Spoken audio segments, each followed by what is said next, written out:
Ini ada pertanyaan menarik. Assalamualaikum Ustaz. Waalaikumsalam warahmatullahi wabarakatuh. Semoga Allah memberkahi Ustaz dan kaum muslimin semuanya. Amin wa iyyakum. Semoga Allah memberkahi yang bertanya dan kita semua. Ana mau bertanya Ustaz, bagaimana cara membuat hati kita ikhlas kepada kesalahan yang diperbuat saudara kita terhadap kita yang merasa disakiti? Syukron Ustaz. Ada sebuah tips yang disampaikan Syekhul Islam Ibnu Taimiyah. Ini tips penting sekali. Catat baik-baik. Syekhul Islam mengatakan, "Idza ra'aita ahadan adzahun nasu wa la ya'udu ila nafsihi bil laumi wal istighfar fa'lam annal musibata hiyal musibah." Apabila Anda melihat seseorang disakiti oleh manusia, dicela, dicaci, dimaki, digibahi, difitnah, mungkin ada kontak fisik, lalu dia tidak mengembalikannya kepada dirinya sendiri, dia tidak mengembalikannya kepada dosanya, kepada kesalahannya, dan dia tidak beristighfar kepada Allah, maka camkan bahwa itulah musibah yang sejati. Karena Allah berfirman, "Wa ma asabakum min musibatin fabima kasabat aydikum wa ya'fu an katsir." Surat Asy-Syura ayat 30. Dan apapun yang menimpa kalian itu disebabkan apa? Dosa-dosa kalian. Dan itu pun Allah sudah maafkan banyaknya kesalahan kalian. Jadi hadirin sekalian, ketika kita disakiti orang, ditipu orang, difitnah orang, digibai orang, itu pasti ada peran dosa.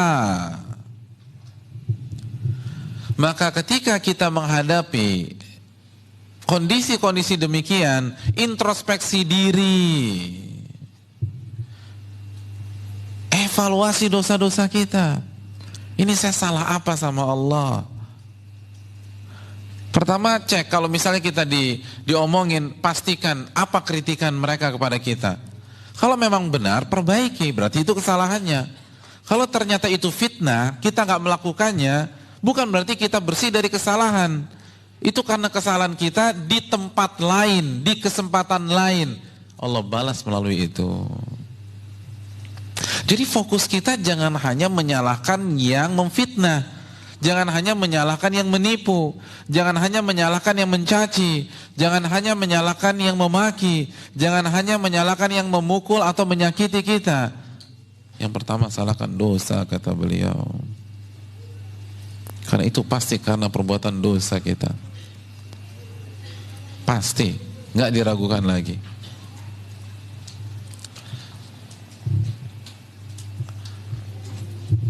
Jadi kalau kita tahu penyebab kesalahannya siapa?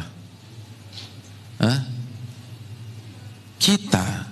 Maka kita nggak akan terlalu ngotot sama orang, walaupun secara kasat mata dalam kasus ini dia yang salah. Iya nggak sih? Kalau la qadarallah kita nabrak bemper mobil orang, kira-kira kita ngotot nggak? Enggak, orang kita yang salah. Saat kita merasa bersalah, kita nggak akan ngotot. Kita nggak akan terlalu sakit hati. Oleh karena itu, camkan baik-baik. Kalau kita disakiti oleh manusia, itu disebabkan apa? Dosa siapa? Dan dengan punya konsep begini, kita akan dewasa, hadirin. Kita akan berkembang. Tapi kalau kita sibuk menyalahkan orang dan menjadikan pelakunya sebagai kambing hitam, kita nggak akan maju-maju. Kalau fokus kita hanya kepada yang menyakiti kita, kita tidak akan berkembang. Contoh misalnya, ada orang memfitnah kita, kita sakit hati. Biasanya kalau kita sakit hati, pelampiasannya gimana? Kita telepon teman kita, lalu kita curhat. 2 jam kita telepon teman kita tersebut menceritakan kasus kita yang disakiti oleh si fulan. Berarti 2 jam waktu kita habis menceritakan kesalahan si fulan. Produktif apa tidak?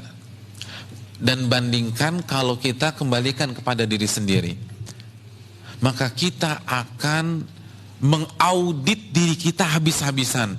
Ini saya salah apa lagi nih? Sampai Allah takdirkan saya difitnah melalui dia. Kita akan cari kesalahan kita. Oh ternyata ini. Lalu kita beristighfar, kita memperbaiki diri. Kira-kira kalau kita melakukan pola ini berkembang gak kita? Berkembang. Karena konsep kita introspeksi diri.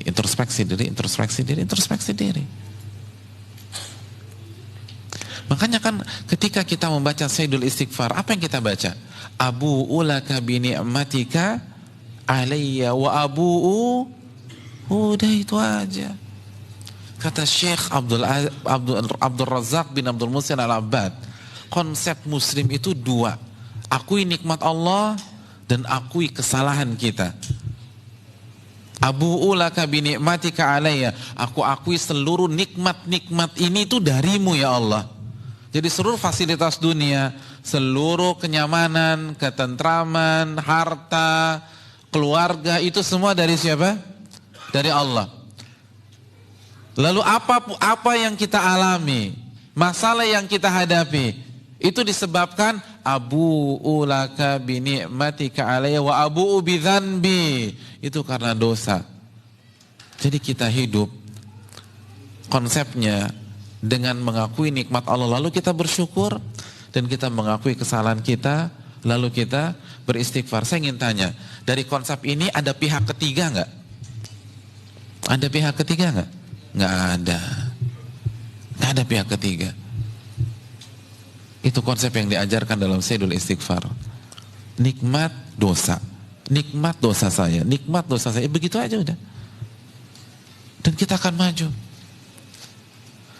Ustaz, enak banget dong yang nyakitin kita kalau begitu.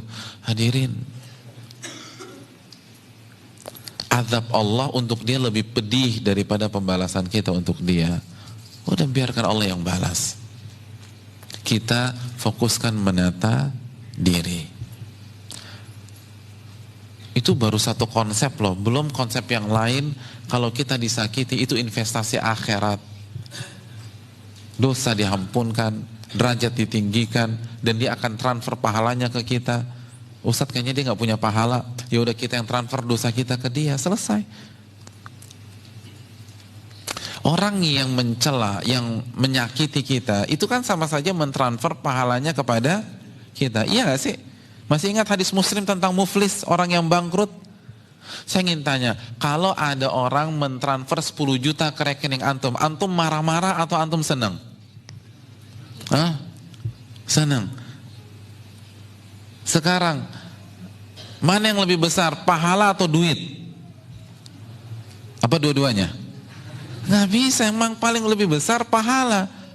Kalau kita benar-benar yakin pahala lebih besar daripada duit, kenapa kita stres ketika ada orang mentransfer pahalanya untuk kita? Katanya yakin kepada hari kiamat. Katanya Ahlussunnah wal Jamaah. Ahlussunnah wal Jamaah kan kontennya akidah. Penekanannya kan akidah, dan akidah kan iman kepada Allah, iman kepada malaikat, iman kepada kitab, iman kepada Rasul, iman kepada hari kiamat, iman kepada takdir. Mana iman kepada hari kiamat? Orang kirim pahala, kok malah ngamuk, kok malah galau, kok nggak bisa tidur. Allah Ta'ala misawab.